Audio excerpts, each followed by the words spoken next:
आज के इस लेक्चर में जो हम कवर करने वाले हैं चीज mainly that is motion in combined E and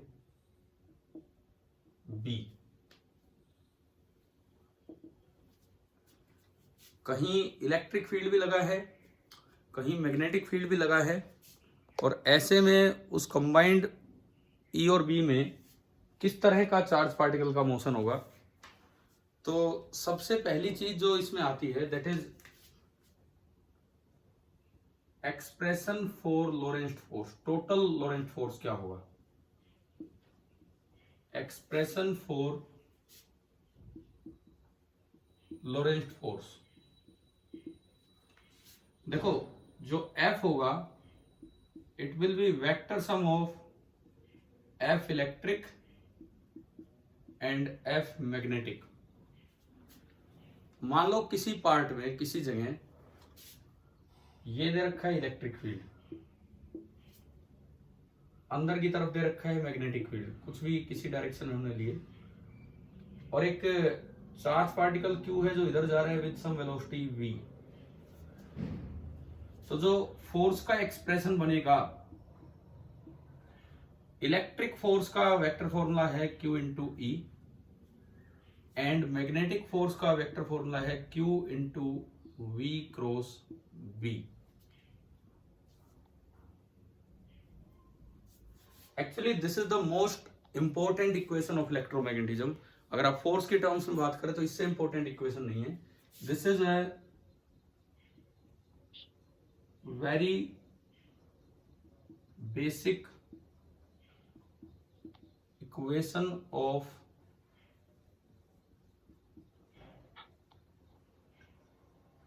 electromagnetism. This is a very basic equation of electromagnetism. आप एक बार ये लिखिए, मैं फिर आगे बढ़ूंगा।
हाँ भाई, हो गया नोट?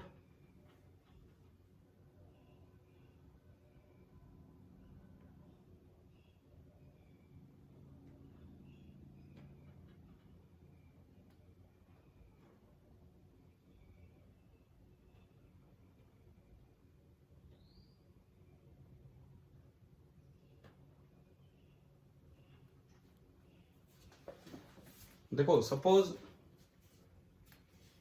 इसी में मैं अगर बात करूं, मान लो इस तरह का एक क्वेश्चन हम लें। इलेक्ट्रिक फील्ड दिया है 5 I कैप न्यूटन पर कूलम। मैग्नेटिक फील्ड दिया है -2 K कैप टेस्ला। चार्ज दे रखा है -3 कूलम,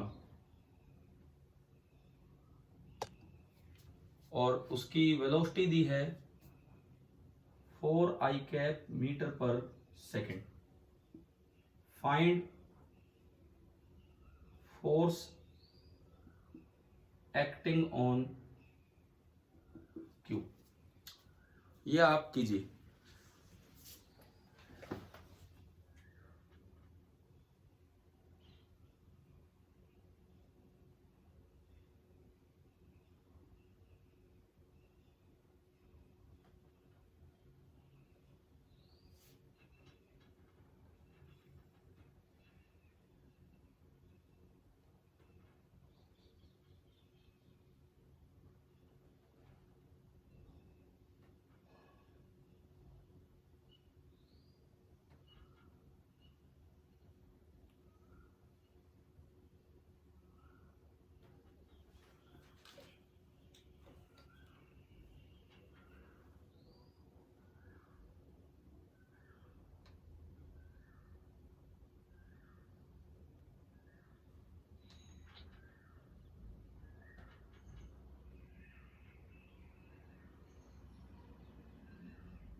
हाँ भाई हो गया।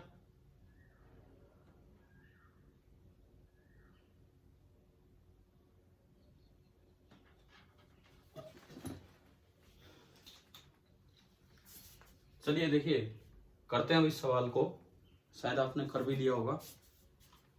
ये जो बेसिक एक्सप्रेशन है लोरेंट्ज फोर्स का, ये अप्लाई करना है वेक्टर फॉर्म में। तो सबसे पहली बात, इसी का सॉल्यूशन हम देख रहे हैं। सबसे पहली बात, एफ इलेक्ट्रिक क्या होगा? वेक्टर फॉर्म में एफ इलेक्ट्रिक होता है सिंपली क्यू इंटू ई। तो आपको विद साइन रखना होगा, -3 into E, and E is 5 I cap, तो यह आ गया -15 आई कैप न्यूटन। यह हमारा एक फोर्स हुआ। दूसरा force F magnetic, Q into v cross B. Q है -3, वेलोसिटी है 4 आई कैप क्रॉस -2 के कैप। ये 4 और -2 -8 और बाहर आके प्लस का 24 हो गया इंटू आई कैप क्रॉस के कैप। शायद आपको क्रॉस प्रोडक्ट के ये चीजें देखनी आती हो। आई क्रॉस जे के होता है, के क्रॉस आई जे होता है, बट आई क्रॉस के उल्टा हो गया तो माइनस जे होता है। तो ये हो गया -24 जे कैप न्यूटन। इसका मतलब जो नेट फोर्स बना -15 I cap and -24 J cap newton. और अगर मुझे इस फोर्स का मैग्नीट्यूड चाहिए तो वो हो जाएगा √(-15 square plus -24 square Newton. Minus minus ये स्क्वायर में प्लस हो जाएगा, और ये आप कर लीजिए कंप्लीट। इस तरह से ये अटेम्प्ट करना था।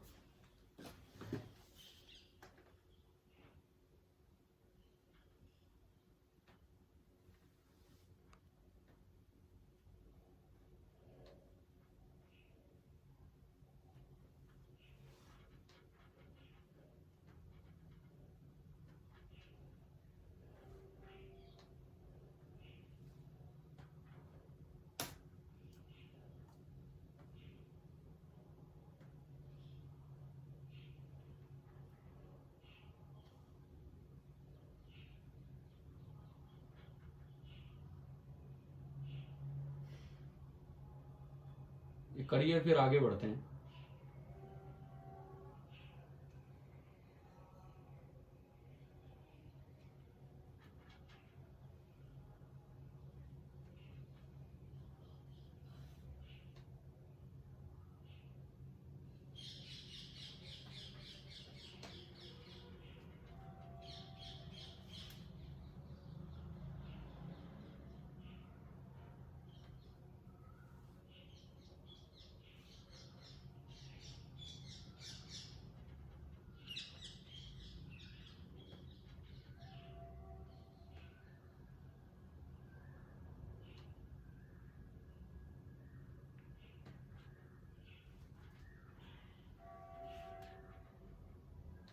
हाँ भाई हो गया नोट।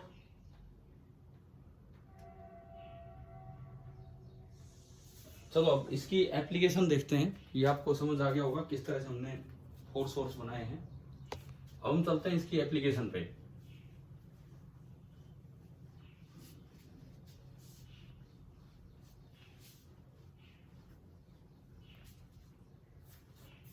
और इसकी एक बड़ी अच्छी सी एप्लीकेशन है जिसको नाम दिया जाता है वेलोसिटी सेलेक्टर। एक डिवाइस होती है जिसको हम बोलते हैं वेलोसिटी सेलेक्टर। क्रॉस्ड ई और बी लगा के एक पर्टिकुलर वेलोसिटी के पार्टिकल्स को छाट दिया जाता है फ्रॉम अ बीम।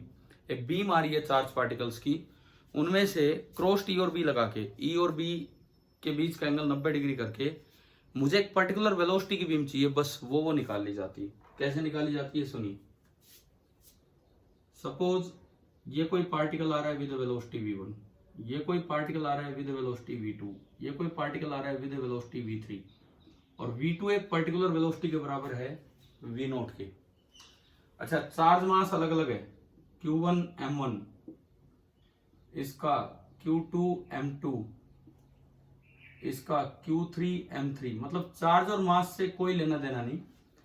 मुझे एक बीम सेलेक्ट करनी है जिसकी वेलोसिटी v0 है, बस उन पार्टिकल्स को अलग करना है।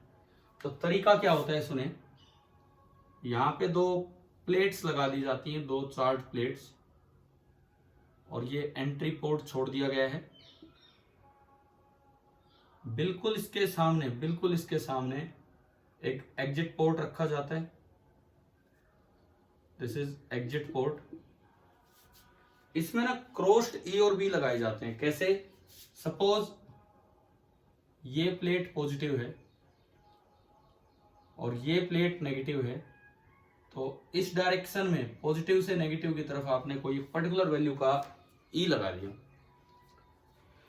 और इस रीजन में अंदर की तरफ मैंने एक यूनिफॉर्म बी लगा दिया, क्रॉस मतलब अंदर। अब देखो, जैसे ही कोई पार्टिकल एंटर करेगा उस पे इलेक्ट्रिक और मैग्नेटिक फोर्स अपोजिट डायरेक्शन में लगने हैं, चाहे वो पॉजिटिव पार्टिकल हो चाहे वो नेगेटिव पार्टिकल हो। कैसे देखते हैं। मान लो ये पॉजिटिव पार्टिकल है, तो इलेक्ट्रिक फोर्स लगेगा ई की डायरेक्शन में, और एफ इलेक्ट्रिक हो जाएगा क्यू इंटू ई, और मैग्नेटिक फोर्स लगेगा v क्रॉस v। v आगे है, वेलोसिटी आगे है, v अंदर है और q पॉजिटिव है, तो मैग्नेटिक फोर्स लगा इस पे ऊपर, और 90 डिग्री एंगल है, v और b के बीच का एंगल 90 डिग्री है, तो ये फोर्स हो जाएगा QVB sin 90। अब देखो, कुछ पार्टिकल ऐसे होंगे जो इधर मुड़ जाएंगे, कुछ पार्टिकल ऐसे होंगे जो इधर मुड़ जाएंगे, और कुछ पार्टिकल ऐसे होंगे जो बिल्कुल अनडेविएटेड निकल आएंगे, और जो अनडेविएटेड निकले मैंने उनकी वेलोसिटी बोल दी कितनी है, v0। ये वेलोसिटी सेलेक्टर है, एक पर्टिकुलर वेलोसिटी की बीम को, चार्ज पार्टिकल्स की बीम को ये सेलेक्ट कर देता है। अब कैसे, कौन सा ऊपर मुड़ा कौन सा नीचे मुड़ा। Let v1 is less than v0, let v3 is greater than v0, let this is a beam of positive particles, negative नहीं है, पॉजिटिव पार्टिकल चल रहे हैं। मान लो पॉजिटिव पार्टिकल्स की बीम चल रही है, तो देखो ये वो पर्टिकुलर पार्टिकल है जिसमें दोनों फोर्स बराबर हो जाने हैं, QE बराबर QVB, V is V0, Q से Q गया, यानी कि V0 बराबर होगा कितना, E by B। Velocity selector से जो बीम बाहर निकल के आती है उस बीम के सभी पार्टिकल्स की वेलोसिटी होती है E by B, irrespective of their charge और मास। ये फिक्स होता है E बाई बी। अब जिसका V ज्यादा उस पे ये फोर्स ज्यादा हो जाएगा, तो ये V3 वाले इधर चले गए, और जिसका V कम उस पे ये वाला फोर्स ज्यादा हो जाएगा, वो कम हो जाएगा, तो V1 वाले नीचे आ गए, और वो जो है वो सीधा चला गया। ये आपका होता है वेलोसिटी सेलेक्टर। इसका काम आपको समझ में आ गया होगा। एक चार्ज पार्टिकल्स की बीम में से एक पर्टिकुलर वेलोसिटी की बीम को छांटना, irrespective of their charge and mass. देखिए ये क्या काम करता है, it selects a beam of particular velocity from a beam of charged particles having different velocities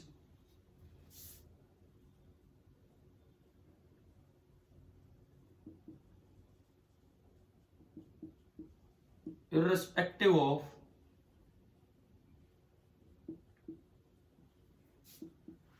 their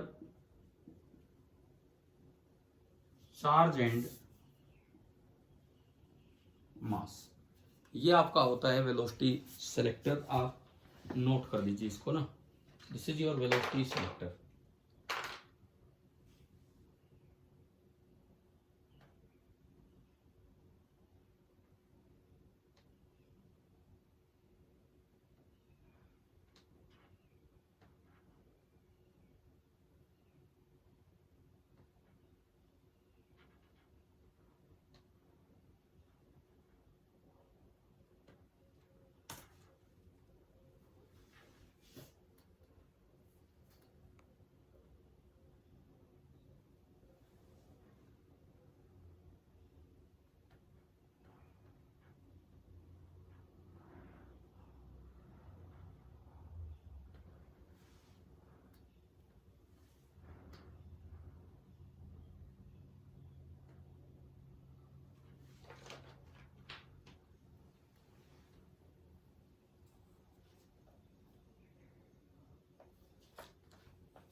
हाँ भाई, हो गया?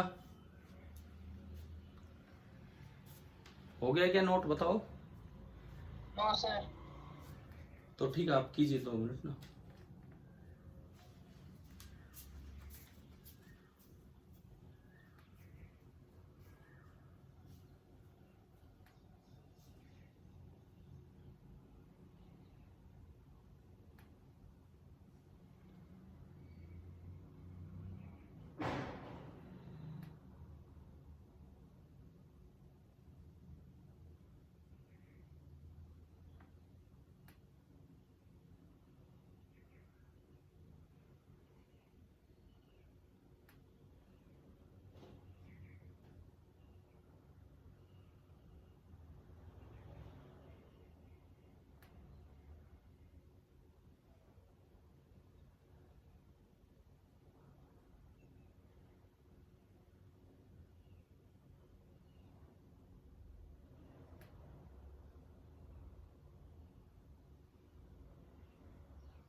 हो गया क्या नोट, बताइए?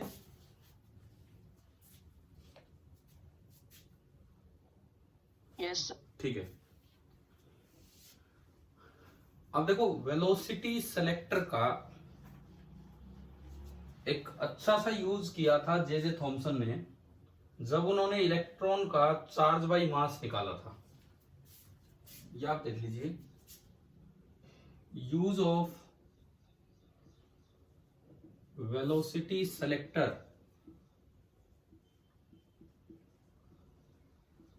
To determine Q by M of electron by J Thomson. J Thomson ने किस तरह से इसको यूज किया था वो हम देखते हैं। वेलोसिटी सेलेक्टर का क्या यूज किया था, देखो इन्होंने क्या किया, सबसे पहले एक ये कोई इलाका बनाया वेलोसिटी सेलेक्टर वाला, और जिसमें से बीम की वेलोसिटी सेलेक्ट कर ली। यहां क्या हो रहा था, बहुत सारे इलेक्ट्रॉन्स चल के आ रहे थे, और ये पॉजिटिव प्लेट, इसमें कोई पर्टिकुलर ई लगा दिया था, और अंदर की तरफ एक बी लगा दिया था। मान लो ये ई नोट और बी नोट है, तो कुछ इलेक्ट्रॉन ऊपर मुड़ गए, कुछ इलेक्ट्रॉन नीचे मुड़ गए, कुछ ही इलेक्ट्रॉन आगे निकल रहे थे, थोड़े से ही इलेक्ट्रॉन आगे निकल रहे थे, जिनकी वेलोसिटी फिक्स थी v naught E naught by B naught. इसके बाद जो अगला जो इलाका लिया इन्होंने, उसमें बी तो लगा रहने दिया, लेकिन ई नहीं था। इस पार्ट में ई इन्होंने 0 कर दिया, और इस पार्ट में ई नॉन जीरो था। तो जैसे ही ई को स्विच ऑफ किया, इस पर ओनली मैग्नेटिक फोर्स लगेगा, और वी इधर बी अंदर, तो वी क्रॉस बी तो ऊपर, वी क्रॉस बी ऊपर, लेकिन इलेक्ट्रॉन पे नेगेटिव चार्ज है तो फोर्स लगेगा नीचे, और ये एक सर्कुलर पाथ में इलेक्ट्रॉन ने एक सेमी सर्कुलर रास्ता तय किया। पाथ को ट्रेस कर लिया, path was traced and radius was measured. Screen पे इसका रेडियस मेजर हो जाता है। अब जो आर का फॉर्मूला होता है, आपको हम पढ़ चुके हैं, m v by q B, E B बोल दो, क्यू बी बोल दो, जो भी बोलना है, m B by q B, और वी वहां से आपने देख ही लिया है, आर बराबर m by E B naught और v की वैल्यू है E naught by B naught. और यहां से अगर मैं ई बाई एम निकालूं इलेक्ट्रॉन का, ई बाई एम ऊपर गया तो ये आ रहा है E naught upon R into B naught square. So this was the very important use of, देखो ई बाई एम में इधर ले और ये इधर, very important use of velocity selector. ये आप बना लीजिए, लिख लीजिए।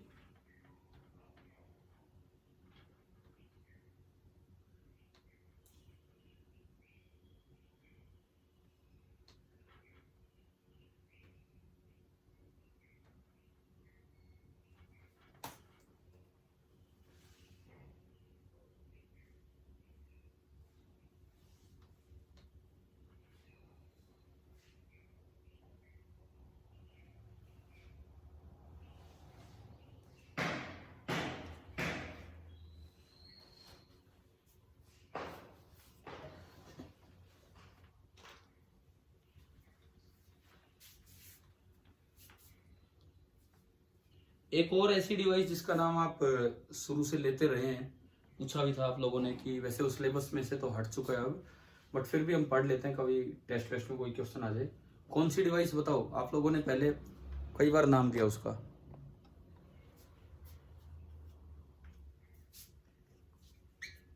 कौन सी डिवाइस, किसकी बात कर रहा हूं मैं? हाँ, साइक्लोट्रॉन।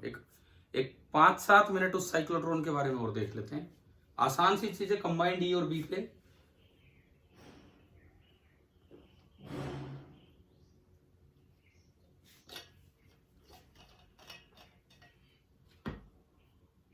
कल टेस्ट है ना, कल आपका, तो कल तो मे भी क्लास होगी नहीं, कल तो पेपर ही देना आपको।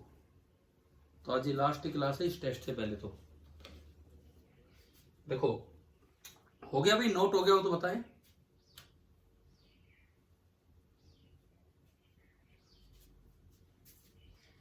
एक बार रिपीट कर दो ये। अच्छा, ये मैं रिपीट करता हूं। जे थॉमसन ने ये पार्ट वेलोसिटी सेलेक्टर लिया और इसका यूज करके ना इलेक्ट्रॉन का क्यू बाई एम निकाला। कैसे निकाला सुनिए। जे थॉमसन जी ने पहले वो क्रॉस्ड ई और बी लगा दिए, ई नीचे बी अंदर, और अलग अलग वेलोसिटी के इलेक्ट्रॉन अंदर डाले। एक पर्टिकुलर वेलोसिटी के इलेक्ट्रॉन बाहर निकलेंगे जिनकी वेलोसिटी होगी ई बाई बी। ये हमने पढ़ लिया था पहले, है ना। ई बाई बी वाले बाहर आए। जैसे ही बाहर आए उस इलाके में खाली बी को तो रखा बी नोट, जो बी है वो तो इन्होंने बचा के रखा बी नोट, लेकिन इस इलाके में चार्ज प्लेट हटा दी, मतलब ई हटा दिया। अब जैसी वेलोसिटी मिली इलेक्ट्रॉन को, बी के अंदर वेलोसिटी से एंटर करेगा तो वो सर्कुलर पाथ में चलेगा, परपेंडिकुलर डायरेक्शन में है, वी परपेंडिकुलर टू बी, तो सर्कुलर पाथ में चलेगा। इस सर्कल का रेडियस स्क्रीन पे ट्रेस किया, पाथ ट्रेस किया और रेडियस मेजर किया। रेडियस का फॉर्मूला होता है m v upon q B. क्या ये पढ़ रखा हमने रेडियस का formula? M v upon q B, है ना। तो बस फिर उसमें v की वैल्यू पुट कर दी जिस वेलोसिटी के पार्टिकल सेलेक्ट होके गए थे, और वहां से ई बाई एम आ गया इलेक्ट्रॉन का। बताएं तो समझ आ गया है कि नहीं?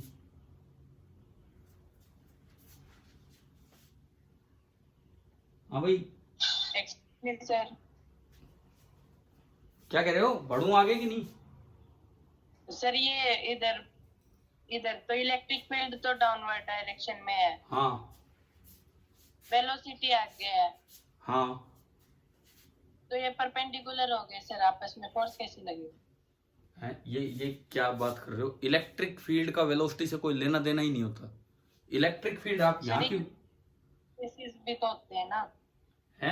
दोबारा बोलो, एक सेकंड पहले मुझे ये बताओ। एक मिनट में तो होते हैं। रीजन 1 और रीजन 2 किसकी बात कर रहे हो आप?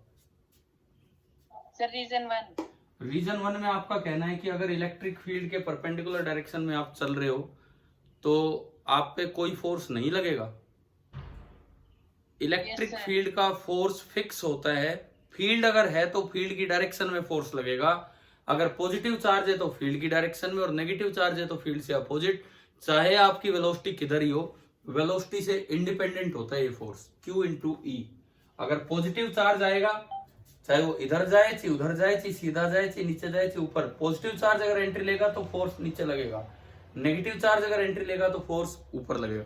केवल मैग्नेटिक फील्ड का फोर्स होता है जो पाथ डिपेंडेंट होता है, जो वेलोसिटी डिपेंडेंट होता है। क्लियर है? Yes sir. ठीक है, तो मैं चलूं भाई आगे, अगर हो गया हो तो ये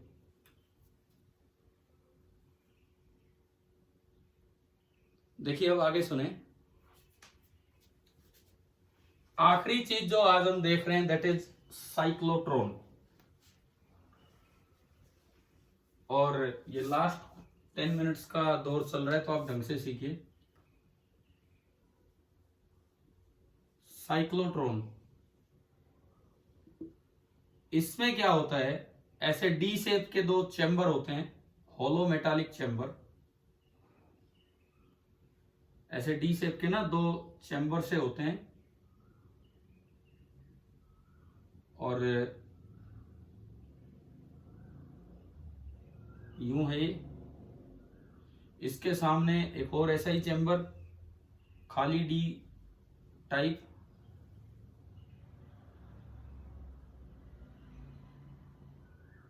इस तरह से। और इन शॉर्ट आप देख लीजिए, यहां पे एक चार्ज पार्टिकल जनरेट किया जाता है, कोई भी Q, M। इनके बीच में गैप में लगा दिया जाता है एक ऑसिलेटिंग इलेक्ट्रिक फील्ड। ये सिंबल होता है ऑसिलेटर का, ऐसे साइनोसॉइडल सिंबल होता है ऑसिलेटर का, ऑसिलेटिंग इलेक्ट्रिक फील्ड। जैसे ही चार्ज जनरेट होता है, इलेक्ट्रिक फील्ड इधर होता है, वो इस पॉजिटिव चार्ज पे फोर्स इधर लगाता है। मेटल के अंदर इलेक्ट्रिक फील्ड जीरो हो जाता है, वहां ओनली मैग्नेटिक फील्ड रहता है। मेटल के अंदर इलेक्ट्रिक फील्ड जीरो हो जाता है, वहां ओनली मैग्नेटिक फील्ड रहता है, और मैग्नेटिक फील्ड इस चार्ज पार्टिकल को सर्कल में घुमा देता है। कौन सा मैग्नेटिक फील्ड? इस पूरे डी में ना अंदर की तरफ यूं ऊपर से नीचे अंदर की तरफ एक बी लगा रखा है, पूरे डी में अंदर की तरफ एक बी लगा रखा है यूं आर पार, और इलेक्ट्रिक फील्ड यूं है। शुरू में इलेक्ट्रिक फील्ड इधर है, फिर जैसे ही इसका आधा राउंड पूरा होगा, इसकी फ्रीक्वेंसी जो होती है इसको बोलते हैं अप्लाइड फ्रीक्वेंसी, और ये रखी जाती है QB/2πm।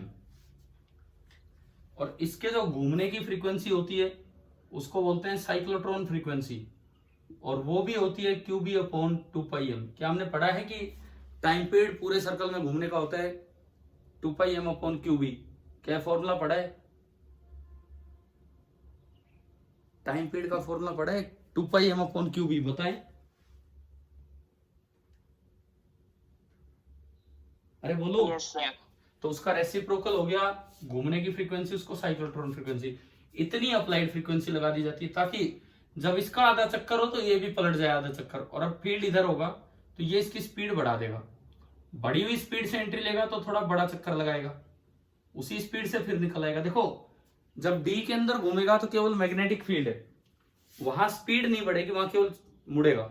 जब गैप में आएगा तो वहां इलेक्ट्रिक फील्ड है जो इसकी स्पीड बढ़ाएगा, और इस गैप में से कई बार निकलेगा तो इसकी बार बार यूं स्पीड बढ़ती चलेगी, गैप में स्पीड बढ़ेगी इस तरह से, और हर बार जब स्पीड बढ़ेगी तो चक्कर बड़ा होगा, और आखिरी चक्कर बिल्कुल दीवार के साथ साथ आएगा, और यहाँ एक खिड़की सी लगा दी जाती है, और उससे चार्ज पार्टिकल, बहुत ही ज्यादा एनर्जेटिक पार्टिकल बाहर आता है, और वो जिस काम के लिए इन्होंने करवाया है, कहीं टक्कर मरवानी है, कहीं कुछ भी, ये टारगेट है।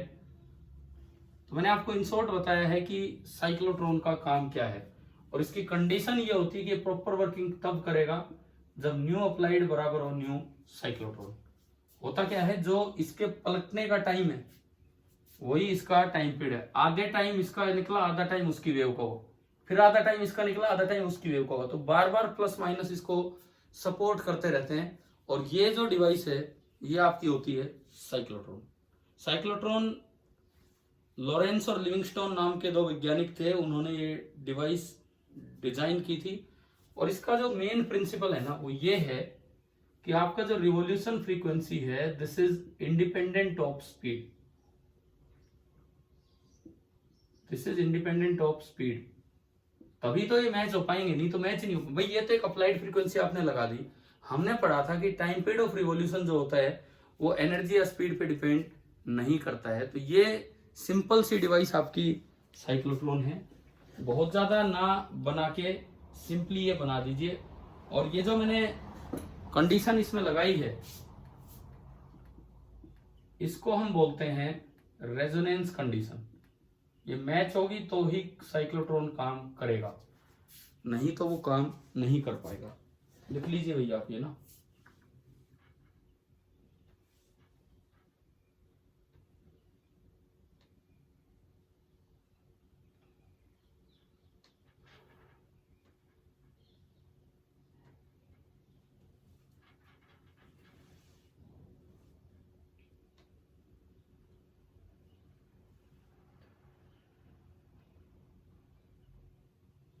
ये लास्ट मिनट चलती हुई एंड मीटिंग ऑफ होने वाली है, बिल्कुल लास्ट मिनट चल रही है, आप ही नोट कर लीजिए और कल टेस्ट दीजिए अच्छे से, ठीक है। कल तो क्लास शायद होगी नहीं, फिर आपका पेपर ही है तब, ठीक है भाई।